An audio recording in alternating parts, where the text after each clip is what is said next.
Everyone, hope everything is going well. I'm going to look at sports card investors video, and they ask, are the criminals ruining the sports card hobby? Okay. And I liked how they were talking about these scams that have occurred. And I get it. They're part of the hobby positivity crew. Now, my critique of this video, oh, let me get into the critique later on. I want you to listen to the beginning.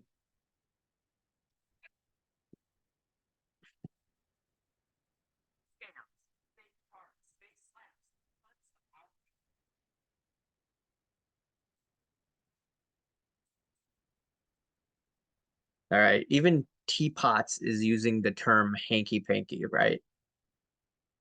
So the hobby has come a long way from the last few years. Now, is the hobby positivity crew, are they going to start to co opt the hobby? I'm part of the hobby negativity crew, as people say. Are they going to start to co opt our message? And I want to take a look at some of the stories that he talked about. He talked about the $2 million fake, talked about the Michael Jordan PMG fakes.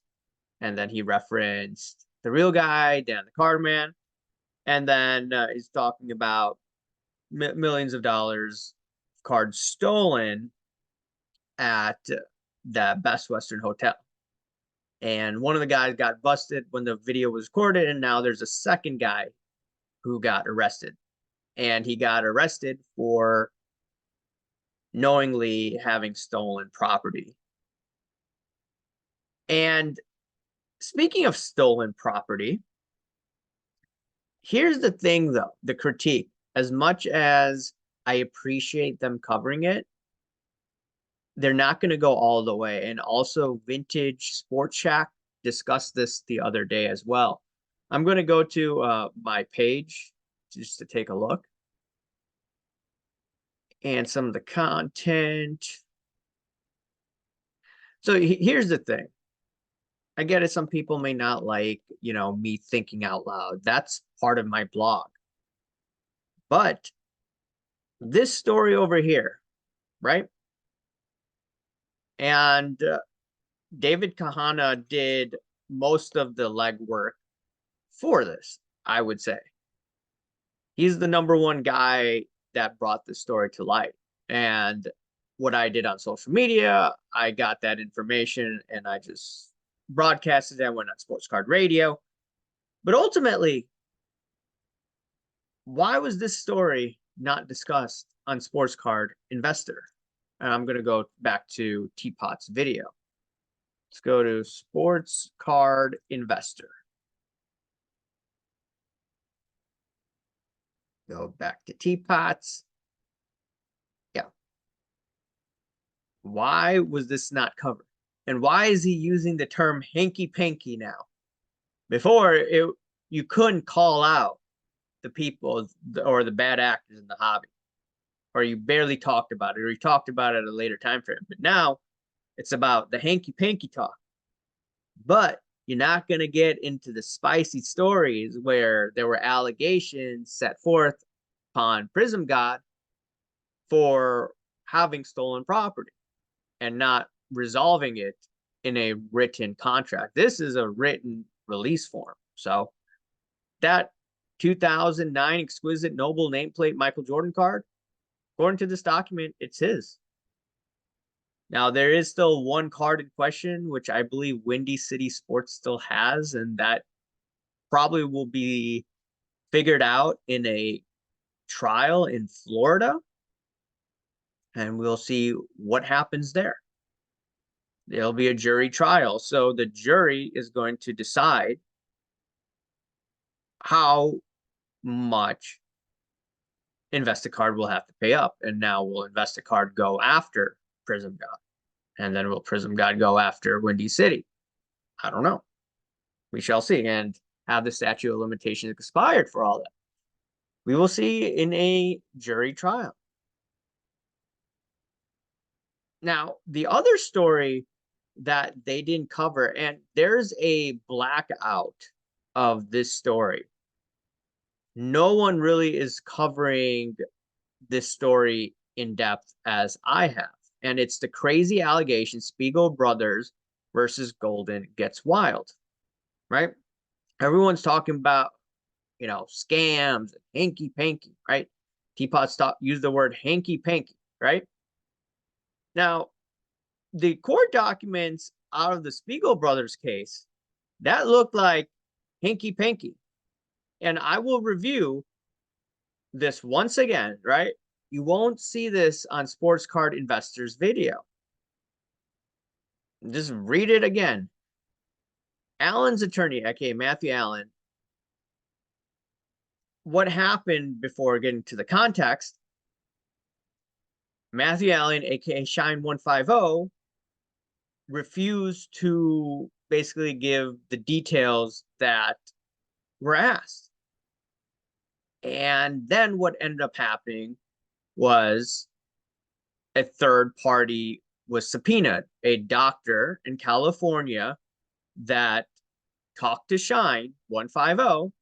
He received a subpoena and he made a flow chart. Okay? A flow chart that shows Matthew Allen. This is court documents, okay? This is not, me with my tinfoil hat. That Matthew Allen, aka Shine 150, as the head of Goldin's private sales department. Okay, I get it. A lot of people are not going to talk about this because you don't want to mess with the king of collectibles and you don't want to be blacklisted. Understood. But here's the thing. You're talking about hanky panky now. This is the ultimate hanky panky discussion. Matthew Allen was buying up high-end cards on Goldin, PWCC. He does these high-end deals, and it says that a California doctor that knew him is producing a corporate flowchart that shows Allen as the head of Goldin's private sales department. Okay? Maybe nothing is going on illegally. Maybe it could be completely legal. Now, just because it's completely legal doesn't mean that there's a conflict of interest based on how I interpret it. In the accounting world, there's a lot of segregation of duties. And a lot of it came out because of the fraud that came out over 20 years ago with Enron. And also, you had Arthur Anderson and all that hanky panky that went down. That's why they emphasize segregation of duties. And you need to minimize the conflicts of interest. If I were an auditor and I had this information, if I were Dan the Cardman, I'd be like, what? Okay, sure, PSAs or collectors holding documents say that, okay, employees at any one of the companies can bid on the auctions. So I guess it's fine based on their wording, but I don't know. This doesn't make me feel. If I were working in their accounting department, I would not like this one bit at all. And then also down below in this corporate flowchart is Michael Kramer, private sales rep. Now, we don't know the time frame of this, but this is just a corporate flowchart at one point. And at one point, Michael Kramer did help convince Ken Goldin, from my understanding, based on the legal documents, along with other people involved. There's not only one person, there's multiple people. They used a neutral, quote unquote, hobby watchdog, card porn, and card porn convinced Ken Goldin to take this card down. Even though there are other cards that were sold on Goldin auctions that are, how I describe it is these cards have information on blowout, which probably would make some people second guess, not second guess, but they wouldn't be buying these cards if they knew all the information. And I think there's a lot of people that don't know the information out there. If they saw the blowout information, I think some people would definitely step back because there's allegations of trimming, there's allegations of altering, and the whole 9 yards. So it is what it is. Once again, it's better that they're talking about this. They're talking about hanky panky, but just remember, just like the media, it doesn't matter if it's Fox, it doesn't matter if it's CNN. I like calling it MSLSD, right? Whatever the news outlet is, mainstream media, right? Either side, they're paid off by corporate sponsors. For instance, like Big Pharma. You're not going to be critiquing Big Pharma in depth on those channels because they pay the bills. Just like in this hobby, you know, you see, sports card investor doing deals with Prism God, or